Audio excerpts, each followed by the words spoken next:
Ako po si JV Batoampo, isang farmer at content creator din. Bago ako naging farmer, CCTV technician ako sa isang company. Medyo nagtagal din ako doon. Tapos medyo siguro inapagod na ako sa ganun kasi mataas kasi yung pangarap ko eh. Kaya habang nagtatrabaho ako noon, nag-sideline din ako sa farming.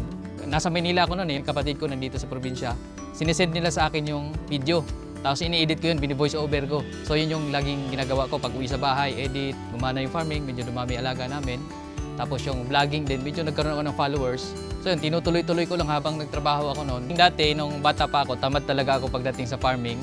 Hindi ako tumutulong kila mama, kila papa doon sa pagtatanim ng palay kasi dati nagpalay sila. Bago ako mag-aral kasi nag-isip ako, gusto ko makapagtrabaho ako sa city kasi gusto ko yung hindi naman ganung trabaho kasi nga nahirapan ako habang nakikita ko yung parents ko eh. So pumunta ako Maynila, tapos pagdating sa Maynila, nung nagtrabaho ako doon, so doon ko na-realize na parang mahirap din pala, na-stress din ako. Kaya naisip ko na bumalik sa farming. Umuwi ako dito sa probinsya, yun, nag-full-time na ako dito. So yan, kung anong pwedeng alagaan namin dito sa bukid, inaalagaan namin. Tapos sa baboy, umabot kami dati ng inahin na 17 piraso. Pag may alaga kaming baboy, madalas yung mga kapitbahay namin napapansin nila medyo maamoy daw. Pansin ko ngayon, bago lang itong bimeg, nung tinry namin, meron kasi daw itong kontrabaho formula. Kahit nasa sako nila, nababasa doon, nandun yung kontrabaho formula eh. So tinry ko yun. So mula nung nagbimeg na kami, naging less na yung amoy kahit nga mama ko na laging nandun sa babuyan, yung misis ko, tinatanong ko sila. So sila mismo nakapagsabi na talagang okay na daw ngayon kumpara dati, hindi na maamoy yung pigirin namin. Sa amin po, bimeg yung aming ginagamit. Yun yung pinaka-practical eh. Mas maraming benefits kasi.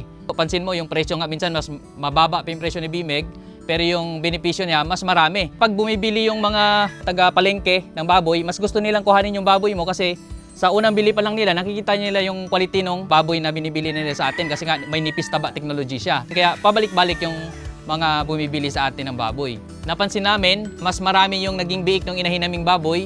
Tapos yung mga inahin naman na may mga anak na, meron din si bimeg noong pampadami naman ng gatas. First time din namin ito mag-alaga noong Landrace large white naming inahin. Tapos yung bimeg ang pinapakain ko. So far, unang anakan pa lang, na-amaze ako kasi meron ng 12 na anak yung isang inahin naming baboy. Tapos yung isa naman ay umabot ng 15 piraso yung anak, unang anakan pa lang. Kaya doon ako na-amaze, kaya sabi ko, okay pala talaga itong bimeg, tuloy-tuloy namin gamitin. May papayo ko doon sa mga nais din mag-alaga ng baboy or doon sa mga farmers na ng baboy. Subukan lang nila yung bimeg muna kung gusto nilang malaman kung talagang totoo yung mga nababanggit natin. Kasi sa akin, bilang nagbablog din, bilang gumagawa ng content, sinishare ko yung naging experience ko doon, no, para marami ding makakaalam at marami ding makasubok noon. Siyempre, kung yung aking i-share sa kanila na feeds ay may problema, so masisira din ako. Kaya sa akin, mas gusto kong i-share sa kanila yung feeds na gamit ko na mas may magandang epekto, may magandang resulta. Basta para sa akin, mas maganda yung bimeg doon sa nasubukan ko. Kaya ngayon, tinutuloy-tuloy namin ang paggamit ng bimeg. Malaking pasalamat ko dito sa bimeg at nagkaroon sila ng ganitong klaseng napaka-epektibo na feeds at may maraming mga benefits.